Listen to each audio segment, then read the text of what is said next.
For more resources, visit rymonline.org.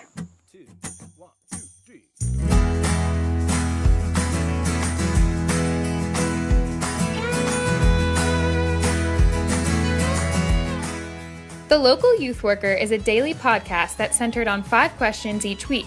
Ranging from the practical to the professional, we're looking for answers to the questions you're asking. Whether you're in full-time, part-time, or even volunteer youth ministry, this podcast is for you.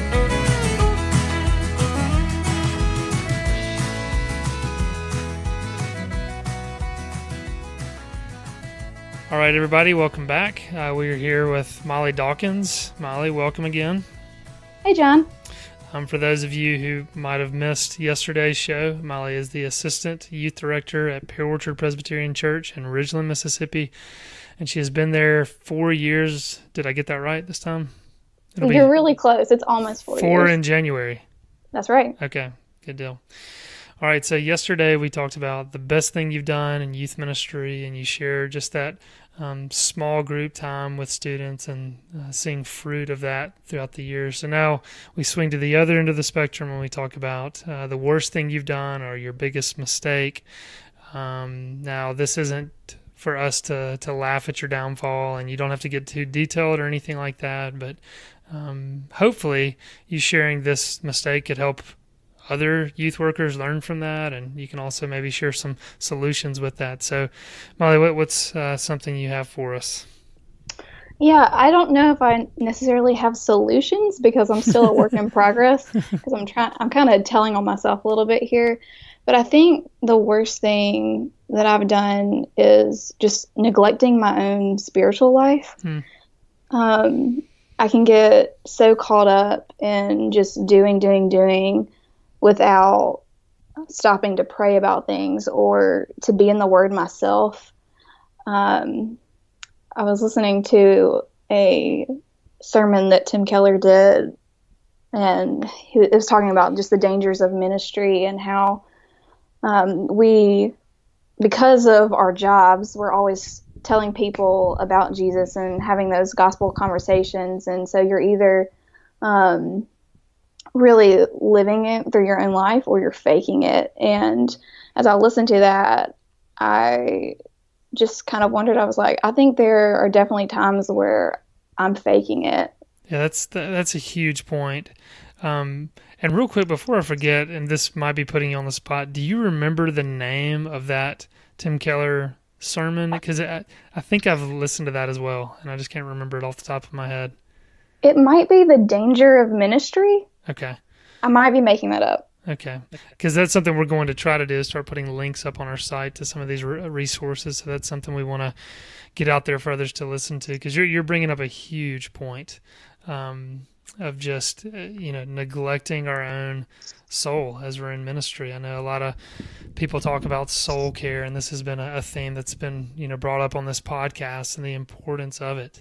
I know, Molly, when we were working together, oftentimes at our youth committee meetings, at the very beginning of our agenda, I would list certain prayers, for the youth committee members to be praying for. And at the last, we would always say, keeping Christ center in all things. And that was there for me as much as, asking the committee to truly pray, because it's so easy to get so focused on the details for a retreat or, all the logistics and everything else, and you completely forget why you're putting on the retreat or why you're doing the Bible study. And so, we've got to be, taking care of our own souls, and inevitably we're most likely going to lose sight of that. It's so hard when you're in the trenches with students that you can just get so distracted and neglect that. So that's good that you're bringing that up and that you're mindful of that. Yeah, and I think that sometimes I can trick myself into thinking that I am feeding my soul, just because in ministry you are reading the Word, you are maybe preparing for a Wednesday night talk or a prayer breakfast or something like that, and so you can think you're in the Word, but it might be from an academic standpoint instead of feeding my own soul. Yeah, that's another good point too. I remember somebody years ago, a friend of mine, she was telling me she went to a seminary, and she was just saying how how much she was neglecting her own personal devotional life. That it can, when you're in seminary and you're in a class talking about the Gospels, or you're in ministry and you're preparing all these things, like you said, you can trick yourself to thinking you're doing all these things for your soul, but actually it's more of, just like you said, an academic exercise or a lesson that you're trying to teach students. That I know some people debate this a little bit, but it does seem like it's important to make a distinction between those, to have your own individual time with the Lord that isn't preparation for teaching students. So I think that's an important distinction you're pointing out. Anything else you want to add to that? Any other mistakes that come to mind? I guess just going back to something you said earlier about getting caught up in the details of administratively. As the assistant youth director, I have a lot of logistical responsibilities with my job, and so I can very easily get caught up in what you were saying of just, I've got to check these things off my list, I've got to get this done, or even on a Wednesday night where I've got students bringing me checks for our fall retreat, and I am telling them to, slide it under my door, hand it to me, and being consumed with that instead of seeing people and having those conversations with students is a tough balance for me. Yeah, that's another good thing. And I'd say that'd be one of my mistakes. I feel like there's so much I missed out on in youth ministry because I was for example, a fall retreat.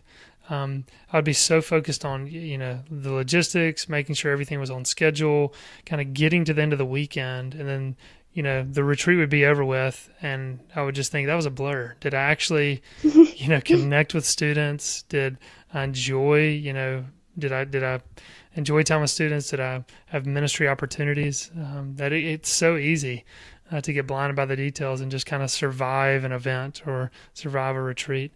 That would definitely be, one of my mistakes. So that's helpful that you're bringing that up. Anything else you want to add, Molly? I think that's it. All right.